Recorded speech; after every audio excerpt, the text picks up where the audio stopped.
Жада қалса Маевский Текебаев менен Чотоновдон зыян тарткан эмес деп соттун чечими турат.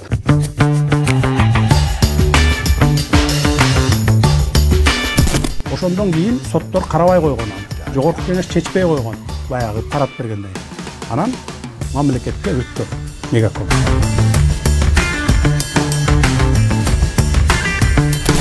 Фупен деген Кытай мамлекетинин урумчунун жараны ушул жетим тоодогу темирдин рудасын алып Кытайга алып барып иштетиш үчүн атайын лицензия алгандан кийин Урумчиге завод салган.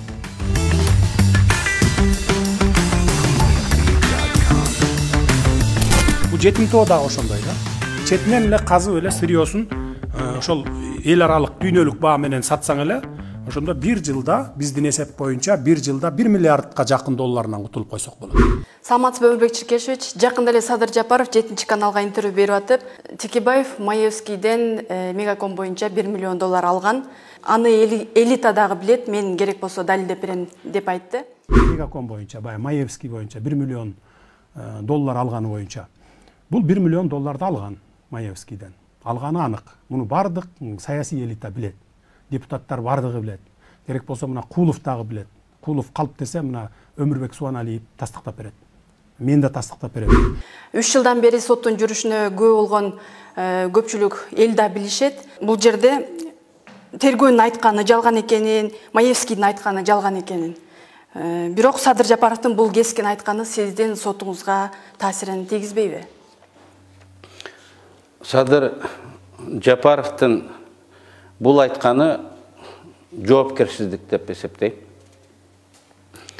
Премьер-министр катары анын жакын адамдары мамлекеттин күч органдарын, парламентти, мамлекеттин өзүн башкарып тургандыгын эске алганда бул сотко түздөн түз көрсөтмө берүү катары баалайм. Ошол эле интервьюсунда Садыр Жапаров бүгүн соттор Ак үйдүн көзүн карап отуруптур. Эмне айтсам ошону жасай турган деп айтты. Ошондуктан мен бул мындай билдирүүнү жоопкерсиздик жана чектен чыккандык деп эсептейм. Жалпысынан Садыр Жапаровдун айткан сөздөрүн жалган жана жала деп эсептейм. Өзүңүз айтканда бүткүл кыргызстандыктар билип калды. 50ден ашык документ, 60тан ашык күбөлөр бизде айып жаткан кылмыш окуясы болбогондугун толугу менен далилдейт. Мен аларга токтолуп олтурбайын. Бир гана нерсени баса белгилегим келет. Атамбаевдин прокуратурасы, ГКНБсы, кийин соту Текебаев да Чотонов да Кыргызстанга, кыргыз элине же кайсыл бир гражданинге бир тыйын зыян келтирген деп аныктаган жок. Менин ишимде ущерб жок. Жада калса Маевский Текебаев менен Чотоновдон зыян тарткан эмес деп соттун чечими турат. Мына ушул жерди мен баса белгилегим келет. Садыр Жапаров Текебаев Маевскийге Мегакомду саткандан кийин дагы миллиондорду чөнтөгүнө салмак деп айтты. Бул боюнча сиз эмне дейсиз? Сиздин сурооңузга жооп бериш үчүн Мегаком компаниясынын тарыхына кыскача токтолгум келет. 2003 жылдын 23 декабрында Бимаком ЛТД ЖЧКсынын 30%-ын Айдар Акаевка беришет. 2005 жылы 24 мартта элдик революция болуп, Аскар Акаевдин үй бүлөсү сыртка качат. Качып жүрүп, 23 майда Бимакомдун мурунку кожоюндары Айдар Акаев менен партнерлору компанияны 200 миллион долларга сатышат. Ошентип, Бимакомдун кожоюну Пенвел деген офшордук компания болуп калат. Муну Максим билип калып, 2005 жылдын 18 июлунда Бимаком ЛТД компаниясынын лицензиясын токтотот. Ошондо Пенвел компанияларынын ээлери Максим Бакиевке Бимакомдун 49 үлүшүн берип, кайра лицензияны алат. 49%. Бирок Максимге бул аздык кылып, акырындап рейдерлик схемаларды ишке ашырып, 2009 жылы августта 100% компаниянын өзүн алып, Альфа Телеком деген жабык акционердик коом түзүп, Мегаком деген соода маркасы менен иштей баштайт. Бул рейдерлик басып алууда негизги ролду Садыр Жапаровдун бир тууган эжеси Райгүл Жапарова жетекчилик кылган Ысык Көл инвестициялык банкы ойнойт. 2009 жылдын 3-июнунда Бимаком Ысык Көл Инвестбанктан $80 миллион карыз алуу боюнча инвестициялык келишимге кол коёт. Ошол эле күнү $80 миллион акча Бимакомдун эсебине которулат.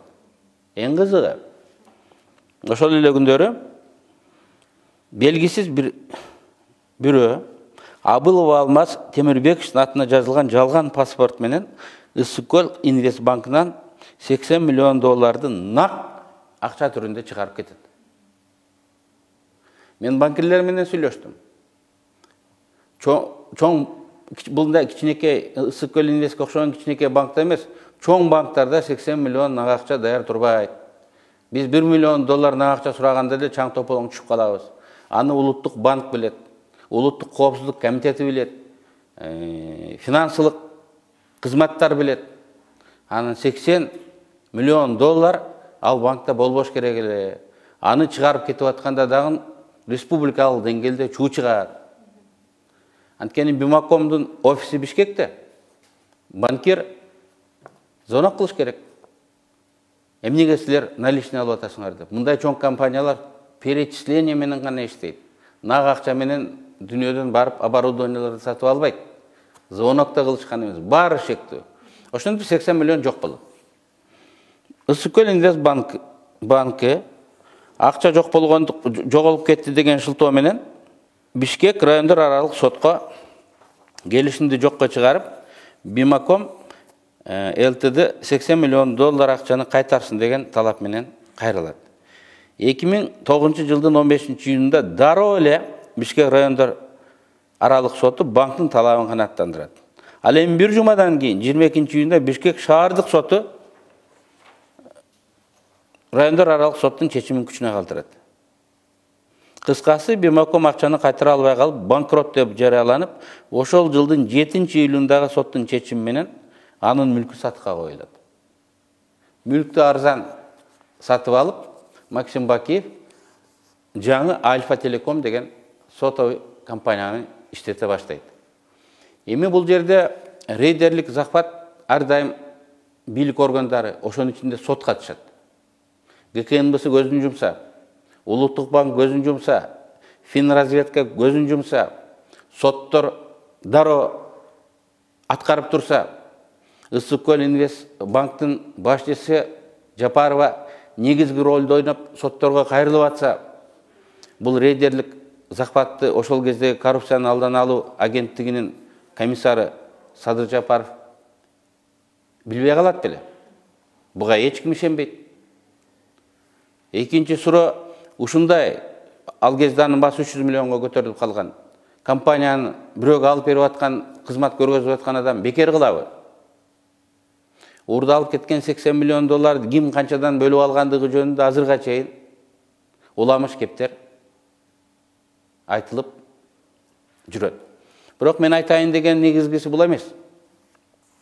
2005 жылы Айдар Акаев тартып алса, 2009 жылы Максим Бакиев тартып алса, 2010 жылы апрель революциясы болгондон кийин ушул компаниянын бир бөлүгүн мен өзүм алып алайын деген убактылуу өкмөттүн мүчөсү болгон эмес. Тескерисинче убактылуу өкмөт 2010 жылы майда дароо эле бул компаниянын 49%-ин улутташтырат. Калган 51%-ин пенел соттошуп, меники деп талашып, 3 инстанциядан утуп, жогорку сот дагы чечим чыгарып берет. Ошол кезде мен, Атамекен партиясынын депутаттары, башка фракциянын депутаттары бул компания 100% Кыргызстанга көчүш керек деп маселе көтөргөнбүз. Ошол кездеги генералдык прокурор Аида Сайланова соттордун Пенбелдин пайдасына чечкен чечимин токтотуп туруп, Елисеевди башка иш менен соттоп, анын бардык мүлкүн конфискациялап, ошонун ичинде Мегакомдун 51%-да конфискациялап, мамлекеттин эсебине өткөрүп берет. Мына көп оппоненттер сурайт. Апрель революциясы эмне алып келди? Текебаев эмне кылып койду? Сайланова эмне кылып койду деп. Баасы 300 миллион доллар турган мүлктү биз Кыргызстанга алып келип койдук. Ушунубуз менен Айдар Акаевтан да, Максим Бакиев жана анын жанындагы досторунан дагы биз айырмаланабыз. Мегаком 10 жылдан бери жылына 500-600, кээ бир жылдары 700 миллион сом Кыргызстанга дивиденд берип отурат. Ошондо жок эле дегенде 6-7 миллиард сом 10 жылда биздин ушул чечимибиз алып келди. Муну аз деп айтканга болбойт. Мен мына ушул өзүбүздүн мисалыбызда Садыр Жапаровка да, коомчулукка да кайрылат элем да. Адамды айыптардан мурун ал адамдын ким экендиги, кандай өмүрдү басып өткөндүгү абдан маанилүү. Сот дагы далилдерди таразылап жатканда адамдын өздүгүн, личность подсудимого деп коет. Карап туруп анан баа берет да. Анан Мегакомду мамлекетке кайтарып аткан адамды Мегакомду бирөөнүн пайдасына беребиз деп, андан акча алып алды деп айыптаганын өзү мындай чындыкка сыйбайт. Туура Мегакомду сатабыз дегендер болгон. Мен аны сессияда да айткам. Ал Алмаз Атамбаев 2011 жылы апрелде жогорку кеңешке 49% сатайлык деп сунуш менен келген.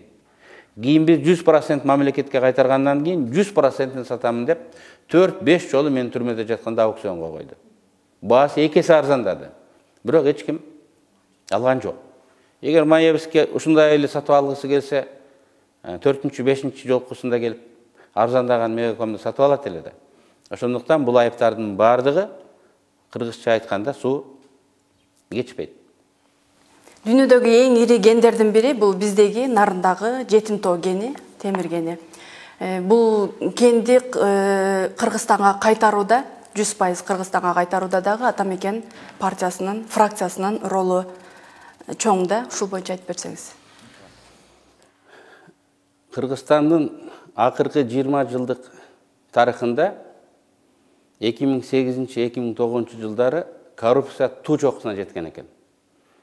Муну эл аралык авторитеттүү иликтөөлөр көргөзүп турат. 180 өлкөнүн ичинде 2008-2009 жылдары биз 164 орунда элегенбиз. Азыр 127 орундабыз. Мына ошол жылдары Кыргызстандын байлыгын текейден арзан чет элдиктерге, Максим Бакиевдин фирмаларына энчилеп берүү күчөгөн. Кыскасы, чак түштө таламай болгон, тономой болгон. 2009 жылы Кыргызстандагы эң чоң ири темир кенин, Кыргызстандан эмес, дүйнөдөгү эң чоң кендердин бири Жетимтоону Бакиевдер өзүлөрүнө 300 сомго алышат. Ошол фирманын 80%-ин Максим Бакиев Кытайга 20 миллион долларга сатып жиберет. Өзү болгону 20%-ын алып калат. Ошол Кытай компаниясы Жетимтоону иштетип баштап, 2009 жылы нарындыктар, жет өгүздүктөр көтөрүлүп чыгат. Кыргызстандагы оппозициялык күчтөр да аларды колдойт. Ошонун ичинде биз Атамекен социалисттик партиясы дагы болгонбуз.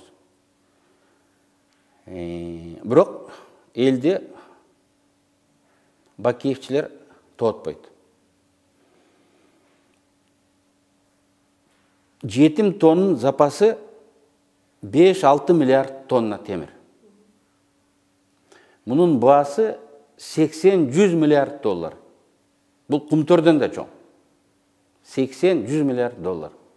Ушундай байлыгыбызды Максим Бакиев 300 сомго сатып алып мамлекеттен чет элдиктерге арзан сатып жиберди. Бул коррупциялык тоноо экендигин бүт Кыргызстан көрүп турду. Эл ошонун ичинде атамекен кыйкырып турду. Бирок ошол кезде коррупцияга каршы күрөш агенттигинин комиссары Садыр Жапаров үн каткан эмес. Эмне ал сокур беле, эмне ал дүлөй беле, эмне ал дудук беле. Макул Максимдин убагында корксун, кызматым деп корксун, бизнесим деп корксун. Бирок Максимдин кеткенине 10 жыл болду. 10 жылдан кийин деле ошол окуяга баа берип, Кыргызстандагы эң чоң коррупциялык иш болгондугун айтып койсо адилеттүү болмакта. 2010 жыл апрель революциясы болуп, убактылуу өкмөт лицензияны алып, жетим токенин Кыргызстанга кайтарды. Бирок акырындап унуткарып, Бакиевчилер бийликке кайтып келген заманда 2012 жылдан баштап Кытай компаниясы лицензияны кайра сот аркылуу ала баштады. 2016 жылга чейин жогорку сот 3 жолу Кытай компаниясынын пайдасына чечим чыгарып берген экен. 4-чү жолу каралып жатканда биз Атамекен фракциясы билип калып, 16 жылы 3 февралда фракциянын жыйынына бүт күч органдарын, тиешелүү мамлекеттик органдардын жетекчилерин чакырып, каттуу тапшырма койдук.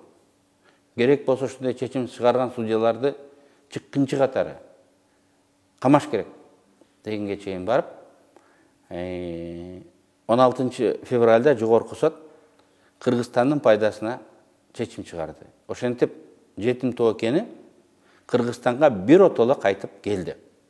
Жетим тоо биз айткан бул Максим Бакиевдики. Муну биз мындай ким мындай чыгарып берип атат? Кимдер жардам берип атат?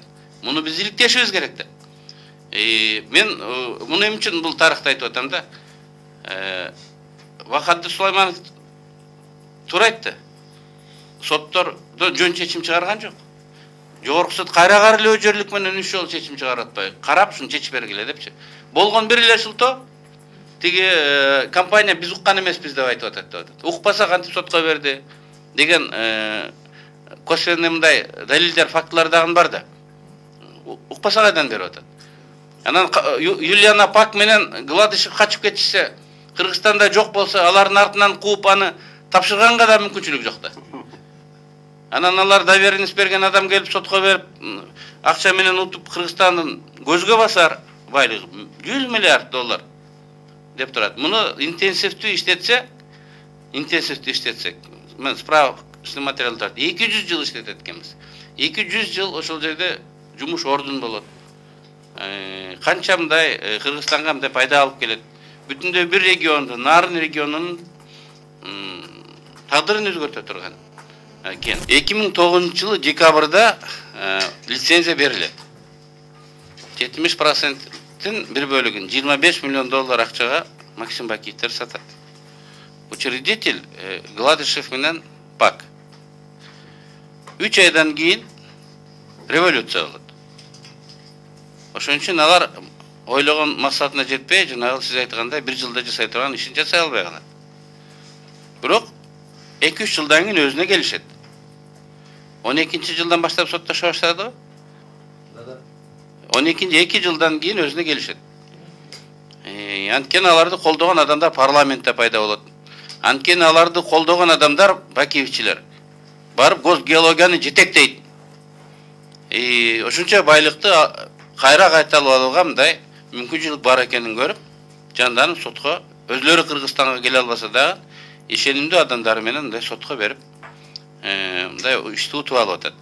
Бул ошол эле госгеологиянын берген расмий маалыматтары боюнча орто эсеп менен 80-100 миллиард доллардын кени да. Бул өз убагында 2009 жылы декабрь айында муну иштетүү боюнча лицензияны Жаук акционердик коом биринчи строительная компания, первая строительная компания деген акционердик коом лицензияны алган. Ал Жаук акционердик коомдун уюштуруучусу, учредительдери Юлиана Пак жана Гладышев деген жарандар болгон. Эсиңиздерде болсо, Юлиана Пак менен Гладышев бул Максим Бакиевке байланыштуу бүт кылмыш иштеринин негизги башкы фигуранттары. Башкача айтканда, бардык иштер боюнча ушул Гладышев жана Юлиана Пак учредитель болуп жүргөндө бардык юридический тараптарда. Мындан тышкары баягы ячейкаларда дагы акча табылганда Юлиана Пак азыр ошол боюнча издөөдө жана башка иштер боюнча. Жанагы Фупен деген Кытай мамлекетинин урумчуунун жараны ушул Жетим тоодогу темирдин рудасын алып Кытайга алып барып иштетиш үчүн атайын лицензия алгандан кийин Урумчиге завод салган. То есть анын уже ишеними, муну алдым, муну бүтүрөм деп ошон үчүн жана далалат кылып атканы ошондо. Кээ бир оппоненттер апеле революциясы Кыргызстанга эмне берди? Текебаев эмне иш кылып койду деп көп суроо берет. Бакиевтер 300 сомго 80-100 миллиард доллардык кенди чет элдиктерге карматып берген болсо, биз ал кенди Кыргызстанга кайтарып алып келип бердик. Мына биз алып келип койгон экенбиз. Садыр Жапаров түштүк региондорун кыдырып жүрүп, жетим тоону кертип, Кытайга ташып сатып, ошонун эсебинен Кытайга болгон карызыбызды жабабыз деп айтты. Ал боюнча Садыр Жапаров сүйлөшүүлөрдү жүргүзүп, анча-мынча эсеп кысаптарында кылып койгон. Жетим тоодо 5 миллиардтан ашык темирдин запасы бар да, тонна. 5 миллиард тоннадан ашык. Бул бир 50 миллиард доллардын тегерегиндеги биздин сырьё боюнча запасыбыз да. Анан ушунун сырьёсу менен баягы сырьёсун берип кутулсакпы деген сөз болгон. Азыр деле ал сөз уланып жатат. Анткени муну бул сырьё менен гана, да, мындай сырьё менен. Бир дагы бир чет мамлекеттин катышуусу болбойт, биздин өзүбүздүн гана катышуубуз болот. Эгерде ошол менен кутула турган болсок. Бир дагы процент башка өлкөлөргө бербей туруп кутулабыз. Анткени мына мисалы кара кечени алалы, көмүр алып ТЭЦке берип атпайбы? ТЭЦке берип атат, элге сатып атат. Жөн эле тоо болуп жатат кара кече. Анан ошонун четинен барып эле баягы казып алып эле ташып атат. Бул жетим тоо дагы ошондой да. Четинен эле казып эле сырьёсун ошол эл аралык дүйнөлүк баа менен сатсаң эле, ошондо бир жылда биздин эсеп боюнча бир жылда 1 миллиардка жакын долларынан кутулуп койсок болот. Сырьё түрүндө грузовиктерге жүктөп Кытайга ташып өткөрүп беребиз дейт. Эми бул туура эмес албетте. Ал жерге металлургиялык комбинат куруп, кыргызстандыктар иштеп, ошол түшкөн металлды дүйнөлүк рынокто сатып, анан ошондон түшкөн пайдадан деле кутулсак болот. Бирок макул кенди ташысын. Кредитти алып Бишкек Торгорт деп курган жолубуз миллиарддаган тонна сырьёну ташыганда 1 эмес 10 жолу талкаланат. Аны оңдоп түзөш үчүн дагы Кытайдан кредит алабыз. Анан аягында биз кутулабызбы же кайра карыз болуп чыгабызбы, бул дагы өзүнчө талаш маселе. Бирок макул жетим тоону иштетишибиз керек. Анын эсебинен сырткы карыздардан кутулушубуз керек. Өзүбүзгө дагы миллиарддаган доллар калат. Мен Садыр Жапаровдун бул демилгесин колдойм. Туура ишти, туура деп кеңеш айтып туруш керек. Бирок ошол тоо Кытайга бекер кетип атканда кимдер унчукпай карап тургандыгын, кимдер эл жер деп кыйкырып, ошол кезде да эл бузар деп жаманаттуу болуп аткандыгын, акыры кимдер Кыргызстанга кайтарып койгонун, ошонун эсебинен бүгүн биз карызыбыздан кутулуп атканыбызды эл билиш керек. Элден мурун биринчи кезекте Садыр Жапаров билиш керек. Ошол адамдарга мындай рахмат деп айтыш керек. Ошондо тарыхый адилеттүүлүк болот. Ошол 2009 жылы февраль айында Максим Бакиев өзүнүн фирмасына Ширшов жетектеген. Кыргызстандын энергетикасынын каймагы болгон Север Электро энергия компаниясын менчиктештирип алат. Бул компания электроэнергия рыногунун 40%-ин ээлик кылат. 20 000 километрге электролиниялары бар. Бул жерди айландырсаң жарымына жетет. 10 000ден ашык трансформатордук подстанциялары бар. Ошол кезде өкмөт арзандатып эсептеген баг боюнча 130 миллион деп эсептеген, а чындыгында миллиард долларга дагы бүгүн андай комплексти кура албайсың. Ошол мүлк комплексин Максим Бакиев болгон 3 миллион долларга сатып алды.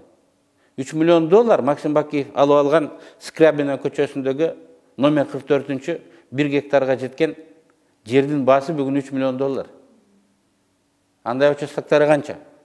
3 миллион долларга сатып алды. Апрель революциясынан кийин убактылуу өкмөт муну кайра кыргыз элине, кыргыз мамлекетине кайтарды. Север электро кетип атканда дагы бүткүл Кыргызстан, ошонун ичинде Атамекен партиясы мен билдирүүлөрдү жасап, туура эмес болуп атат. Мамлекеттин менчигин чак түштө тоноп атышат, талап атышат деп билдиргенбиз. Бирок ошол кездеги комиссар Садыр Жапаров чыккан эмес. Муну дагы мен айыптап жаткандар кыргызстандыктар билип коюш керек. Мен 3 Кыргызстанга кайтарылган объект жөнүндө ошонун жеке колго, ошонун ичинде чет элдиктер көтүп кайра келишиндеги Жапаровдун ролун, менин ролумду айттым. Муну сөзсүз түрдө эл билиш керек. Бирөөгө баа берүүдөн мурун, бирөөгө күнөөлөрдөн мурун ал адам ким? Анын тарыхы кандай? Кимдин сөзүнө ишенсе болот? Кимдин сөзүнө ишенсе болбойт? Эл билиш керек.